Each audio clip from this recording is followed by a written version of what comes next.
Back on TYT Sports. It's been a little while. Phil's back with me, host of Beyond the Pitch.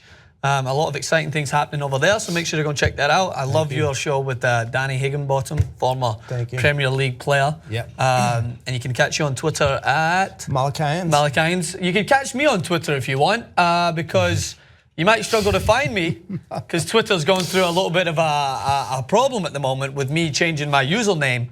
I mean, a guy gets punished for a little continuity. Try to change it from Francis_Maxwell to Francis M. Maxwell. Edwins, you're listening. So all links together to my Instagram and Facebook. And you know what Twitter did? They took my blue check.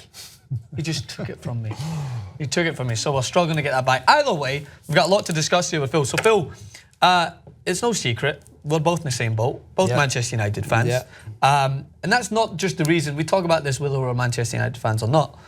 Manchester United's season this year has been a bipolar one, to say the least. A little up and down. Some good things, some bad things. The game yesterday, a 0-0 draw with Manchester City. Let's just say it wasn't the most exciting game that I've watched this season. Marouane Fellaini, I think, proven again, which you've been tweeting out as I've watched, is the guy just doesn't fit into the system. But when he does, he's just losing his cool at times, especially in the game yesterday, and just made himself kind of more of a nuisance than anything else. But the fact is that Manchester United have some things to change in the summer, or whether they just need, or do you think they just need time to grow in order to be Premier League contenders again? Both. Both. All great teams are built from the back. Yeah. First thing Mourinho was fixed is the back four. Yeah. Somehow I made a central defender out of Marcus Rojo. I don't know how I did that. But he's done a terrific job. Rojo at centre back, very, very good. You saw the way he played against Diego Costa last week, 2 weeks ago. He was fantastic. So he's getting the back four right. United's problems are obvious. They need a proper defensive midfielder, because Michael Carrick can't last forever. Although, in my opinion, he's done enough to get another year. Yeah. And they need a striker that converts the vast majority of the chances that they create. This team is tailor-made for a top striker to come in and score goals. Yeah. They'll address that over the summer. They'll get a defensive midfielder. They're looking at 2 midfielders, 2 strikers. A defender, if as a 5th priority, but the 4 priorities are two midfielders and 2 strikers. Yeah. This is very stereotypical of a Jose Mourinho Inter Milan days, where I argue it was one of his most successful teams that, as you mentioned, was built so strong from the back. And they had a star striker in Diego Milito, who was banging in goals left, right and centre when they won that Champions League. But they had a defence that was rock solid, as we all remember, frustrating Barcelona, the infamous victory at the Camp Nou where he was celebrating. Jose Mourinho loves to build a strong defence. He had one kind of there in place almost for him just to adapt around at Chelsea. And he did it very well. And I think that the signs were obvious that Bailly is a very talented defender. I think that he's a traditional defender that he likes to partner along with someone that's maybe a little bit more intuitive, someone that likes to anticipate. The perfect combination of a centre-back combo that I seen in Jose Mourinho's one of his most successful times was his first tenure at Chelsea. We had John Terry and Ricardo Carvalho. Carvalho was John Terry's safety net. He would wait. If John Terry was going to go and win the ball, Carvalho would sit back. He would sweep up behind. He was one of the best at doing so. I used to love watching him.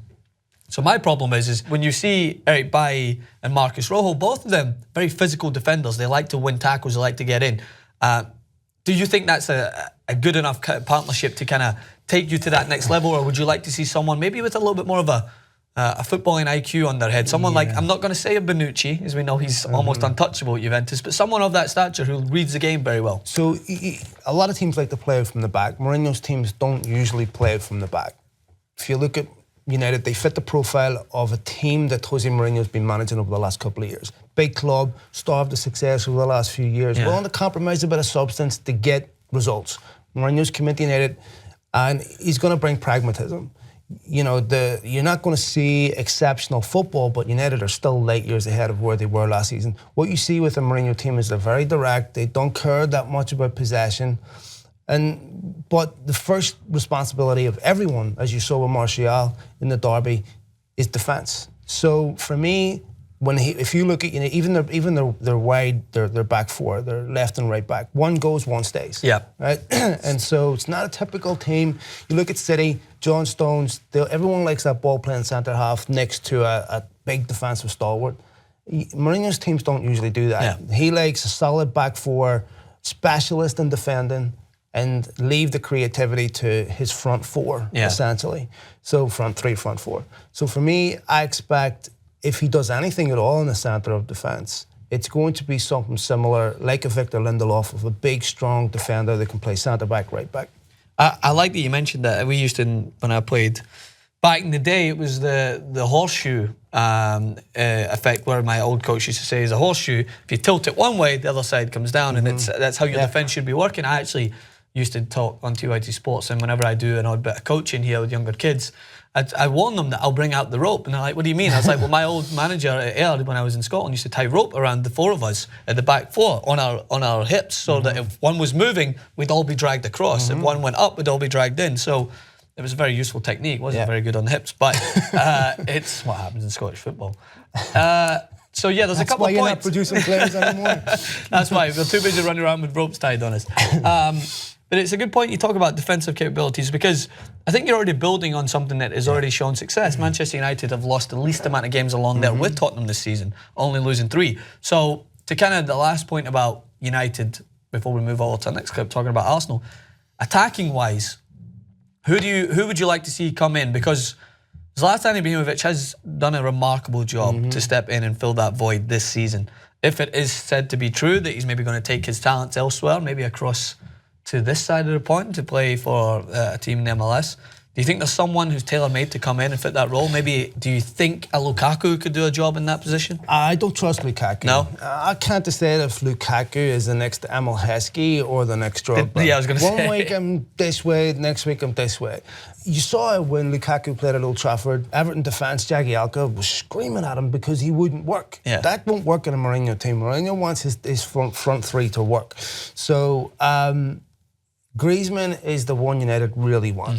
Now, Griezmann is more a Guardiola-type striker. Yeah. That's why I love Gabby Jesus. Player that drops out onto the wing, player that drops out on the other wing, players down the middle.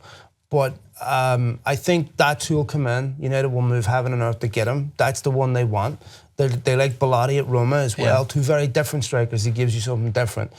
But Griezmann is very different from a Diego Costa, a Drogba, the type of players that Mourinho likes. So I'm a bit surprised that he's prioritised this guy, but I think that's what it'll be. Yeah, well, that's going to actually lead us into another clip we're going to talk about. If Antoine Griezmann is going to move, what will it mean for Atletico Madrid? He's been a dominant player for them for quite some time. But there's still, so to kind of just wrap things up, really, Manchester United with, 5 games left? What is the realistic expectation, do you think, to end out this season? You know, United have still got to go away to Tottenham. They've still got to go away to Arsenal. 2 very, very difficult games. The games of Swansea at home, Palace at home. You'd expect United to win those. For me, between City, United and Liverpool, City are the best position for top 4. Yeah. Liverpool, their last 4 games are teams that typically beat Liverpool. Yeah. So for me, United have the option of qualifying to the Europa League, obviously, but Celta Vigo will be a tough team to beat, especially with so many United players injured. I would say City and Liverpool are the 2 best teams, as much as it breaks my heart to finish in that top 4. Yeah, it looks like a tall ask, but to kind of update maybe those that aren't as familiar, if Manchester United go on and win the Europa League, then they qualify for the Champions League through that way. So there is still the prospect of Champions League football, which, regardless of what you think about Jose Mourinho, yeah, he's a mastermind and he works wonders at teams. But I'm not going to say that he came in this season thinking it was going to be a Premier League title. I think he set his expectations on returning Manchester United to Champions League football and getting them a stable foundation to build upon. So on that level, it's somewhat worked, but there is still a lot of question marks, as many people know, that will revolve around Old Trafford moving into next season. But don't go anywhere. We'll have another clip coming up soon where we talk about Arsenal, and there's another team that, as far as the American context goes, when we talk about basketball, they have to be blown up. They have to be completely readjusted after what, at the moment, sitting 6th in the Premier League, 5 points adrift of 4 spots. So we'll talk about that. Make sure to check out Phil's podcast. It really is a phenomenal listen. Thank you. And come back and watch it on TYT Sport.